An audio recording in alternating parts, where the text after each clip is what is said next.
परम पुरुष बाबा को आदर प्रणाम करते हुए आप लोगों के हृदय कमल पर बैठे परम पुरुष को प्रणाम करता हूँ। आज के विमर्श का विषय है हिरण्यमय कोश, subtle causal mind, fifth chamber of mind.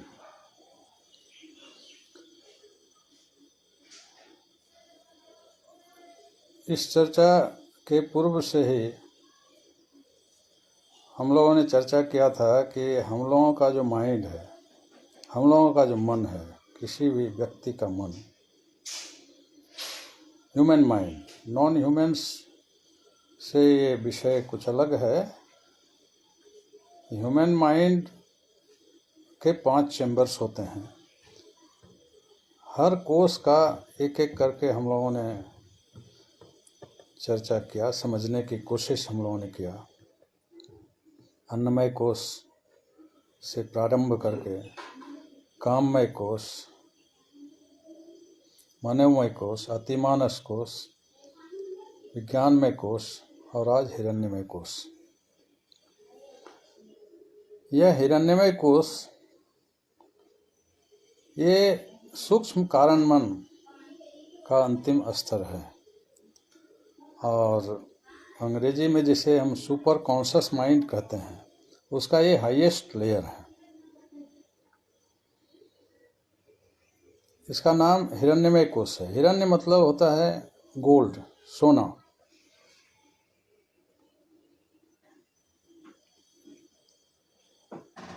Hiranyamaya परे कोशे बीरजं ब्रह्म निष्कलम।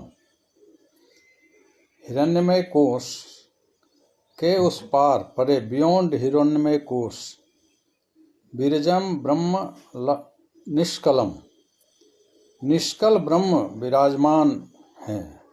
बीरजम माना विराजमान।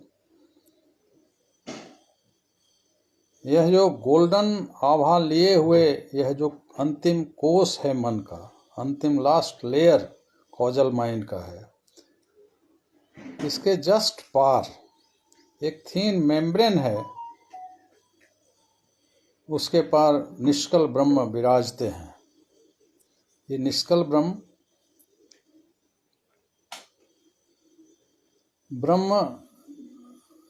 के विभिन्न पर्यायवाची नामकरण हम लोगों में फिलॉसफिकली, स्पिरिचुअली सामने आया है। एक निष्कल ब्रह्म और सकल ब्रह्म, इसका माना भी वही होता है। डेरिवेशन इस तरह है, निह जोड़ कल निष्कल, स्व जोड़ कल सकल। कल माना होता है स्प्रॉटिंग। चना को फूलने देते हैं तो वो जो अंकुरन शुरू होता है, जर्मिनेट करता है, उजला उजला अंकुर, उसको कहते हैं कल।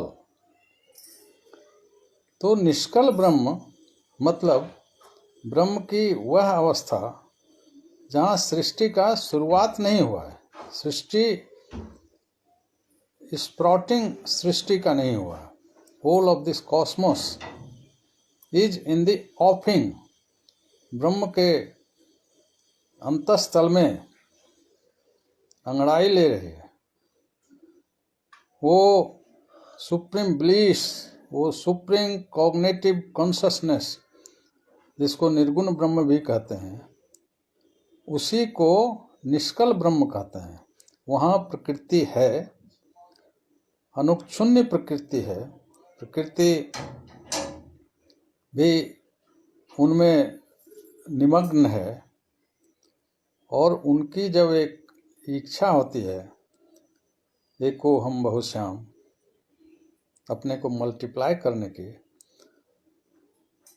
अपने ही मानस से, अपने ही मानसिक प्रोजेक्शन से, कॉस्मिक कोनेशन से हमारे बच्चे हमारे सामने आए और उन्हीं के इमेजिनेशन में, उन्हीं के प्रोजेक्शन में इस विराट कॉस्मोस की उद्भूति होती है। तो उनकी इच्छा का आदेश लेकर अनुक्षुण्य प्रकृति जब अपना डांस शुरू करती है तो वहाँ एक स्प्रॉटिंग होता है जिसको कहते हैं कल का शुरुआत। जहाँ कल नहीं है वो हो गया निष्कल ब्रह्म, निर्गुण ब्रह्म, दोनों एक ही है। अनक्वालिफाइड कॉन्शसनेस, आनंद घन सत्ता। और सकल ब्रह्म, स्व में सहित कल, जहाँ स्प्रॉटिंग हो गया तो सगुण ब्रह्म को सकल ब्रह्म कहा जाता है और निर्गुण ब्रह्म को निष्कल ब्रह्म कहा जाता है। ये हिरण्यमय परे कोशे बीरजंग ब्रह्म निष्कलम। तो हम लोग चर्चा करते करते अपने मन को ही समझते समझते, अपने मन का ही एनालिसिस करते करते, अपने मन के ही विभिन्न परतों, विभिन्न लेयर्स और उनके फंक्शंस, उनके टर्बुलेंस, उसके स्ट्रीमलाइन की पॉसिबिलिटी, सब कुछ की चर्चा एक एक क्रमवार करते हुए आज हम लोग चर्चा में हैं इस हिरण्यमय कोश की। तो मन अन्नमय कोश से आगे बढ़ता है। अन्नमय कोश तो हमारा शरीर ही है। तो शरीर को थोड़ा एक्सरसाइज, सात्विक भोजन, आसन, इस सब से शरीर रूपी जो अन्नमय कोश है उसका प्यूरिफिकेशन होता है। प्यूरिफिकेशन इसलिए कि प्यूरिफिकेशन नहीं करने से माइंड उसमें ऑब्सेस्ड हो जाएगा, सम्मोहित हो जाएगा। उस सम्मोहन से वह उसको छोड़ना नहीं चाहेगा। वो दोनों में एक परस्पर सम्मोहन हो जाता है। तो जो अपने लक्ष्य के प्रति सजग नहीं होते हैं, जिनको अपना कोई लक्ष्य नहीं है, तो वैसे मनुष्य तो हम लोग देखते भी हैं। उस बेचारे को पता नहीं है कि हमारे ही मन में निष्कल ब्रह्म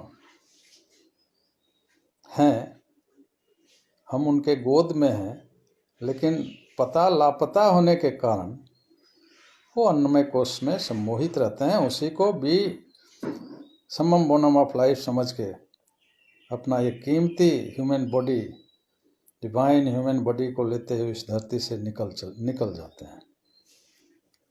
इसलिए थोड़ा सा उससे डिटैच होने के लिए, उस रंग में रंगे हुए मन को और अगले विशिष्ट रंग में रंगने के लिए 3 प्रक्रियाओं से हम लोगों को गुजरना चाहिए। सात्विक भोजन, वैसा भोजन जिसमें किसी जीव का शॉक वेव नहीं रहे, क्योंकि इससे भी एसिडिफिकेशन होता है और हमारा लिम्फ, हमारी इम्यूनिटी वीक हो जाती है। उसका नतीजा होता है कि हमारा ब्रेन वीक होता है। Weak spiritual point of view से, कि उस वीक ब्रेन से माइंड टेक ऑफ स्पीड संभव नहीं है लेना, और वृत्तियां प्रबल हो जाती हैं, बुद्धि वृत्ति के अधीन हो जाती है। तो सरल चीज है, बहुत ही सरल चीज, कि गरिष्ठ भोजन सब लोग जानते हैं। दुनिया में यह एक विचित्र बात हो गई है, अब तो लोग बहुत कॉन्शियस हो गए हैं। सात्विक भोजन, सलाद और ये वो समझ रहे हैं अधिकांश लोग कि this is a nourishing healthy diet. लेकिन ये जो जिह्वा हम लोगों का है, टेस्ट के वशीभूत, ये गरिष्ठ भोजन जानबूझकर इसको लेते हुए उसी में इतना रम गए हैं कि ये सात्विक और सरल भोजन ही अच्छा नहीं लगता है, जबकि वो इकोनॉमिक भी है कंपैरेटिवली। तो उसकी खैर चर्चा यहाँ छोड़ दी जाए शॉर्ट में, कि if we want to be one with supreme consciousness, अगर निष्कल ब्रह्म के साथ हम एकीभूत होने का हमारा जीवन का लक्ष्य है इसी छोटे से जीवन में, पता नहीं आगे के जीवन में क्या हो, तो हमें थोड़ी सी सरल चीज करनी है। सात्विक भोजन, जिसमें किसी जीव का शॉक वेव नहीं हो, एसिडिक नहीं हो, सो दैट कि हमारा लिम्फ स्ट्रांग हो, क्योंकि लिम्फ ही ब्रेन का फूड है, और हमारा concentrated mind take off speed ले सके हायर कोर्स में। ये अन्नमय कोष, वहाँ से चले फिर हम लोग काममय में आ गए। काममय तो डिजायरस कोष है, वहाँ हमारी भौतिक इच्छाओं का अंबार लगा हुआ है। तो अन्नमय कोष से निकला हुआ मन ऊर्ध्वगमन करता है, लेकिन काममय कोष में बझ जाता है, उसमें इन्वॉल्व हो जाता है। इस पार प्रिय तुम हो मधु है, उस पार न जाने क्या होगा। और अभी का यह सारा धरती के मोर देन 90% लोग, चाहे जो भी जहाँ जिस स्थिति में आइटम में जितने छोटे बड़े हों, इसी पेनोरमिक रंगीन मेला खेला में इन्वॉल्व होके अपने ही मन के स्थित, अपने ही ये जो विभिन्न चैम्बर्स हैं अपने मन के, 5 चैम्बर हैं, तो एक ही चैम्बर में, काममय कोष में हम खेलते धूपते इस धरती को छोड़ देते हैं। हमारा 3 चैम्बर मनोमय में थोड़ा कुछ एक्सरसाइज करते हैं, लेकिन विज्ञान में अतिमानस और हिरण्यमय कोष वाला चैम्बर जो है, रूम है, उसका ताला बंद रह जाता है जीवन भर। चाबी भी अपने ही पास है, लेकिन अपने ही रूम को, अपने ही चैम्बर को हम खोल नहीं पाते हैं। उस धरती को छोड़ के चले जाते हैं। जाते समय पश्चाताप तो होता है, लेकिन अब धरती तो छोड़ना है नेक्स्ट मोमेंट में।